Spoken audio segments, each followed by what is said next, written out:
Welcome to Hood Champion Boxing and Sports. In boxing, you find a way to win, you find a way to lose. Shadasia Green's locked in.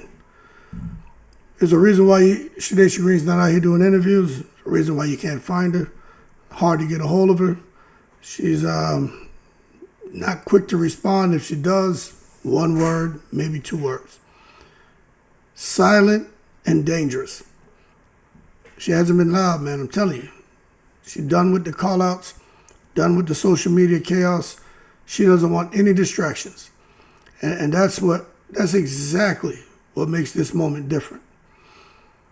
This isn't about Shadasia Green trying to prove that she belongs. This is a version that already believes that she does. This is a version who understands the opportunity she has just ahead of her on 17 April. She understands the promotional platform she's with, and she understands the ESPN deal. She understands that she has to deliver. So although she's gone quiet, understand it's because of one thing. Shadasia Green knows this isn't just another fight. This is a career-defining launch pad. And that's as real as I can put it, you know what I'm saying? Now, she's going to be fighting Lani Daniels. No, she's not just fighting an opponent. Lani Daniels can fight. I know against Claressa Shields, kind of like she was, belonging in the circus, juggling oranges and shit, the way she was running around the ring and playing around, and it just was a horrible performance. But she tightened up towards the second half of the fight, and she had some success. But I want you to understand, she's won regional titles and other things, and has an expanded amateur background. So, and as a pro, she's pretty damn good. So don't get focused on how she performed against Claressa, because I think she's going to be firing on all cylinders. But at the same time, again, for Shadasia, it's not just another fight. She's fighting an opponent who she knows is coming to win. And for Shadasia, she knows for her, she got to be locked in, because she's fighting for positioning, leverage, and superstardom, because that Claressa Shields fight is more than likely what's going to be next. So to me, it's like grand slam or nothing. Beating Lani Daniels, it's not enough. You can't just go in there and get a victory, a decision win. Let's be real.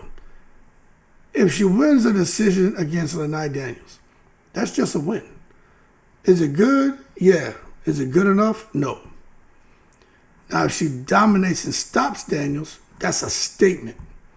You know what I mean? That is a statement. Because right now, the division runs through Claressa Shields. The GOAT. No matter what you think about Claressa. It is what it is, man. And Claressa doesn't respond to good wins. She responds to moments. And if for some reason Shadasia gets in there and wins a close split decision, Claressa Shields, she lives in Atlanta now, so I could call her the mouth of the South. She ain't gonna never stop talking about that. Man, please. Shadasia got me with Lani? What she do? And y'all think she gonna beat me? Man, please. She gonna be going buck wild out here, man. But she's got to go viral. Need to be a viral knockout. Shadasia has to go viral. Because when you have those viral clips, fans put that pressure on somebody like Claressa. And that fan pressure equals an unavoidable fight. Because that's what we all want to see. Shadasia needs to create something big that the boxing world cannot ignore. A grand slam. Not a base hit, not a double, not a triple. No, a grand slam. But I wonder, in training camp, has there been a mental shift from, although she's a champion, the reality is her going up against Claressa, right? You almost end up becoming a contender again. But you can't allow yourself to slip back to saying, okay, I'm just a contender because Claressa's the A side. Nah, you're a champion. And when you can have that mental shift from thinking you're just a contender to being a threat, then you got something. And I think that's what the camp is about. Less talking, more sharpening. Less emotion, more execution. Less chasing, more positioning. And developing an expanded gas tank. If she can do that, I am telling you, this version of Shadasia, she's fighting like someone who knows, if I do this right, I'll get that Claressa fight. And even if they try to put someone else before me, I can skip that line. You know what I'm saying? You got to understand that Claressa Shields chessboard. Here's where things get very, very interesting. Because the rumors are swirling. If Shadasia wins impressively, Claressa's next. There are people who come into the chat. Now, I'm not going live tonight because I'm tired. But I know Claressa's in our chat. And they have, with a lot of commitment, come in here and said, Shadasia's next. You know what I'm saying? Very convincing. And they're like, all she has to do is win. She better not lose. And I'm like, yeah, that's Claressa talking. I know Terrence Crawford comes in here too, but there's certain things that Claressa said, I'm like, well, the person said, I'm like, that got to be Claressa Shields. But the bottom line is, Claressa's 2026 roadmap, it could look like this. In February, she fought Franchon. April, Shadasia's fighting May, June, July, end of July, August, Claressa could be fighting Shadasia.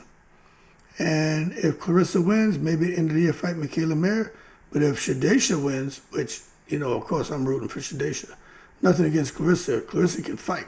I just think Shadasia's got the kryptonite. But if Shadasia wins, now you're talking about a rematch, maybe at the end of the year or early next year, and Claressa pushes back her plans to go out there and have a little Pap Jr. Have a little Pap Jr. Maybe she pushes that back for them to start trying around April time frame. I don't know. But for Claressa, she won 3 fights this year. She had one. There's 2 more. It's like she's on a 3-fight dominance tour. But I'm telling you, I have a feeling that she gets into a Shadasia, that 3-fight dominance tour is going to become the rise of a new star. Because Shadasia just might flip the script. There's someone else that we're talking about fighting. Speaking of that, man, this is that candle from shop.LailaAli.com. This right here is the citrus rosemary clove. That shit's crazy. It smells good, man. Matter of fact, let me do this here real quick. Make sure y'all head on over to shop.LailaAli.com and you guys use the Hood Champ 15 for a 15% discount and get all the products, all the seasonings. You get the candles, you get chapsticks, clothes, you get all kind of stuff over there. But head over there and check that out, man, and get yourself hooked up. All right, back to where am I at here? I'm clicking on the wrong stuff now. There we go. All right, but then they got Mikaela Mayer floating around. Now, this is what I don't want to happen. I'm telling you, if Mikaela Mayer fights Claressa Shields next, and it's not Shadasia, I don't know what's going to happen. But the way it should work, it should be Shadasia next, then Mikaela Mayer. But that's if Claressa wins. So, Mikaela Mayer and Green, that could become a high-stakes clash, just depending on how everything plays out. You know what I'm saying? Green can make 160. Mikaela Mayer can fight at 160. So that's a really interesting fight. So the bottom line is, I just think Mayer is going to be in the mix to fight either Shadasia or Claressa, depending on how it goes. If Green beats Claressa and there's no rematch, Green will probably fight Mayer. I can see it now. But I'm just telling you, man, everything will change. We just got to sit back and see how it all plays out. But I think the division is going to be flipped upside down. If Claressa does win, the bottom line, I'll just say this.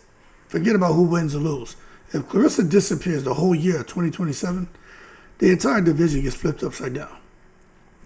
And you better believe Shadasia, as long as she keeps winning, she's going to become the center of, women's boxing in the heavier divisions overnight.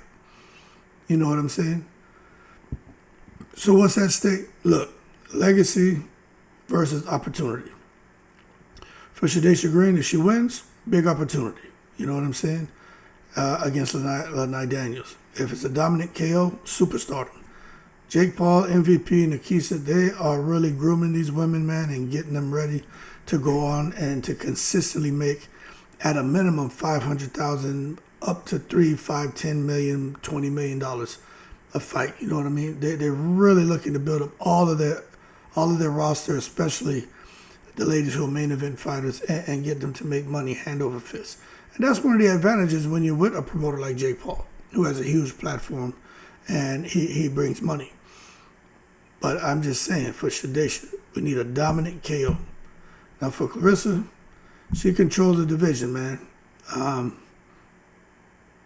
But at the end of the day, she's gonna be taking a huge risk getting in there with Shadasia if everything works out, because Shadasia is moving up the ladder really fast, and Shadasia's not playing around. And when she goes silent, that means that she's locked in and she knows what she's got to do. And next up could be Claressa Shields. Anyway, I know Shields is watching there in the bushes. She knows what's going on, and she knows Shadasia ain't no joke. Keep cool, I'm in the breeze.